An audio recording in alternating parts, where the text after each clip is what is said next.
Finally খালাতো বোন লামিয়া এসে পড়ছে আমার কোলে। মার কোলে বইসা থাকতে পারতাছে না গরমে, আব্বার সাথে কথা কইতে পারতাছে না শরমে।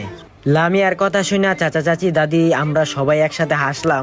বন্ধু করে খাওয়াইয়া সবাই একসাথে মিললা লামিয়ার লই আমার দোকানে ঘুরে আসলাম। আসসালামু আলাইকুম গাইস, আশা করি সবাই ভালো আছেন। আমি আলহামদুলিল্লাহ আপনাদের দোয়ায় অনেক ভালো আছি। তো এর আগে আমি লামিয়ার বাসায় যেয়ে ঘুরে আসছিলাম, ভিডিও করছিলাম, আপনারা দেখছিলেন। তো লামিয়া কখন আমার বাসায় আসে নাই, তো অনেকদিন পর দাওয়াত মাওয়াত দিয়ে লামিয়ারে লই আসলাম আজকে আমার বাসায়। যেহেতু খালাতো বোন বলে কথা, আর খালাতো বোন তো আসবই। তো লামিয়ার ভাই আর একটা বন্ধু তিনজনে মিলে আইসা পড়ছি। তো দুপুরবেলা বাসায় কারেন্ট নাই, আর গরম কিন্তু উড়া লাগতেছিল, তাই ব্রিজের ভিতরে বৈশা আমরা একটু আড্ডা মাড্ডা দিতেছিলাম। তারপরে বাসায় যাবো। আর লামিয়া কিন্তু উড়া সাজ দিয়েছে, আর লিপস্টিকটা কিন্তু করা দিছে। আর লামিয়া অতিরিক্ত সাজুগুজু করে লাইছে, এই কারণে মনে করেন যে ঘাইমা যাইতেছে গা। আর টিস্যু মিশু দিয়ে মনে করেন যে লামিয়ার ভাই রাকিবে হুইচা দিতেছে। তো যাই হোক, এখানে অনেক গরম লাগতেছে, বাতাস নাইকা। বাসায় যাই দেখি কারেন্ট আইছে কিনা। আর বাসায় আইসা দেখি কারেন্ট নাইকা, আর মায় লামিয়ার লয়ে বাতাস করতেছে। লামিয়াই কিন্তু আমার মার একদম ক্লোজ হয়ে গেছে। আমার মারে বড় মা করে ডাক পারে, আর আমার আব্বারে বড় আব্বা করে ডাক পারে। তো বাসায় আইসা আমি কিন্তু জামা কাপড় সব খুলে লাইছি, আর লামিয়ারে কইতেছে জামা কাপড় গুলো চেঞ্জ করে লাইতে। যেগুলো পরে আসছে এগুলো কিন্তু অতিরিক্ত গরম পলিস্টার কাপড়ের, এই কারণে। তো লামিয়ার লয়ে মায় বাইরে যাইতেছে গা, গরম ঘরের ভিতরে উড়া লাগতেছিল। তো মায় আবার নিজের হাতে পায়েস রান্না করছিল লামিয়ার জন্য, এই কারণে আমার রুমের ভিতরে যাইয়া আমরা লামিয়ারে পায়েস খাওয়াইতেছিল। আর আমরা বিছানায় বসে রয়েছি, খামু খিদা লাগিয়ে গেছে। আর আব্বাই মাত্র গাড়ি থেকে আসছে। তো যাই হোক, এখন আবার তো গরমের ভিতরে খাইতে বেলা বাজে 3টার উপরে।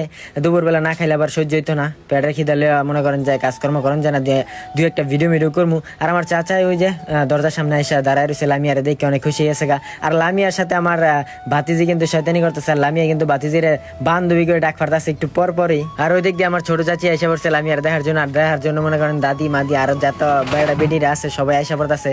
লামিয়ার সবসময় মোবাইলে দেখতো, আজকে বাস্তবে দেখতেছে আমার ঘরের ভিতরে। তো যাই হোক, একটা চার্জার ফ্যান নিয়ে আসছি। ফ্যান নিয়ে এখন আপাতত আমরা খাওয়া দাওয়া শুরু করে দিছি। কিছু করার নাই, গরমের ভিতরে খাইতে হবে, খিদার লগে শরম নাই। তো রাকিব রে লামিয়ার আমার বাসায় হঠাৎ করে আনলাম, বেশি কিছু আপ্যায়ন করতে পারি নাই, তাও যা ছিল বাসার ভিতরে তা দিয়ে আমার মায়ে আপ্যায়ন করছে। তো লামিয়া আসছে আমার গাছের আম খাওয়ার জন্য, মূলত কিন্তু গাছের আম পাইকে গেছে গা, কাঁচা আম খাইতে পারতেছে না। তো এই জন্য লামিয়ার কাছ থেকে সরি চাইলাম। তো ইনশাল্লাহ নেক্সট আবার লয়ে যাবো। আর লামিয়া কিন্তু দাওয়াত দিয়ে দিছে এর বাসায় যাওয়ার জন্য, আবার যাই ঘুরে আইতাম। তো এই যে দেখতেছেন আপাতত আমরা খাওয়া দাওয়া করতেছি, আর লামিয়ারে কিন্তু মায় পায়েস খাওয়াইতেছে। আর দাদি আইসা পড়ছে, দাদি কিন্তু দূরে শয়তানি করতেছে লামিয়ার লিয়া, ফাংনা বুড়ি গিয়ে ছাতাইতেছে একটু পরই। তো কিছুদিন যাবত আমি টিকটকে ভিডিও ছাড়তেছিলাম লামিয়ারে নিয়ে। মানুষ কমেন্ট করতেছিল যে লামিয়া আমার কি লাগে, বা লামিয়ার সাথে আমার সম্পর্ক কি। আসলে লামিয়ার বড় ভাই আমার হচ্ছে একজন ক্লোজ ফ্রেন্ড, বন্ধু। আর লামিয়া আমার খালাতো বোন হিসাবে পরিচিত পাইছে। আর আমি সবাই বলতেছি এটা আমার খালাতো বোন লাগে। আর এদিকে আমার মার সাথে একদম ক্লোজ, বড় মাকে ডাক পারে, আর আমার বাবার তো বড় আব্বা করে ডাক পারে। তো আব্বাই আসছে, মা তো গোসল মুসল করে আইতাছে। আর এই যে দেখতেছেন লামিয়ার মায় নিজের হাতে খাওয়াইতেছে, আর আমরা খাওয়া দাওয়া করে একদম শেষ। আর আব্বাই গোসল মুসল করে রেডি হয়েছে, তারপর আব্বার সাথে কোলে বসে একটু শয়তানি করতেছে। আমার আব্বার সাথে একদম ফ্রি হয়ে গেছে গা, যার তার সাথে ফ্রি হয়ে যায় লামিয়া কিন্তু একদম মিশুক টাইপের একটা মেয়ে। তো যা কিউট যেরকম তেরকম মিশুক, তো আমার কাছে অনেক ভালো লাগে। তো আমার কোনো বোন নেই, এই কারণে মনে করেন যে মায়ের আব্বাই একদম ক্লোজ ভাবে নিছে, নিজের মেয়ের মতো দেখে। তো দিনের বেলা ছিল, মোটামুটি অনেকক্ষণ ছিল। এখন আমার দোকানের ভিতরে যাইবো, আর দোকান থেকে ওই দিক দিয়ে বাসায় চলে যাবো, থাকতে পারতো না আজকে বাসায়। তো এই কারণে মার কাছ থেকে বিদায় নিতেছে। আর আমার আব্বাই কিন্তু চলে গেছে আগেই, তো আব্বার কাছ থেকে বিদায় নিতে পারে না। তখন আমরা হাঁটতে যাইতেছি রাস্তায় যা দেন, তারপর আমার দোকানের ভিতরে চলে যাবো। তো অনেকে লামিয়ার লোকেশনটা জানতে চাইছিল। তো লামিয়ার লোকেশনটা মেনলি নারায়ণগঞ্জের ভিতরেই, চাষারায়। তো ওইদিকে মনে করেন যে টাউন এলাকা, আমাদের মতো গ্রাম অঞ্চল না। তো আমাদের গ্রাম অঞ্চলে আইসা লামিয়ার কাছে অনেক ভালো লাগতেছিল। তো ব্রিজের মধ্যে তার সাথে কয়েকটা ফটো শুট করলাম, ভিডিও করলাম, আর শয়তানি করতেছি।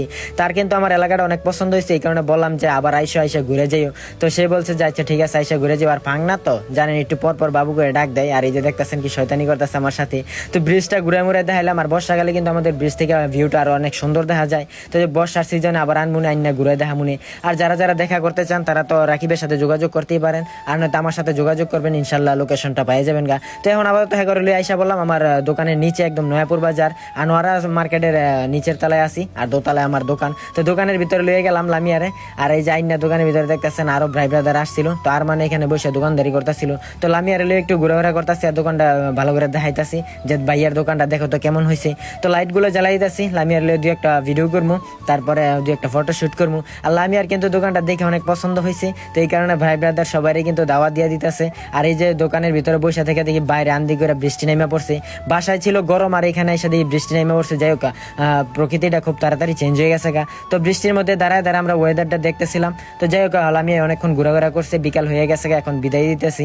তো এই যে গাড়ির ভিতরে বসে পড়ছে লামিয়ার ভাই, আর এই যে রাতুল আসছিল, রাতুলে ঘুরে মুড়ে গেছে। তো যাই হোক আজকের ব্লগ এ পর্যন্ত। সবাই ভালো থাকবেন, সুস্থ থাকবেন, আর আমার নেক্সট ব্লগের অপেক্ষা করবেন।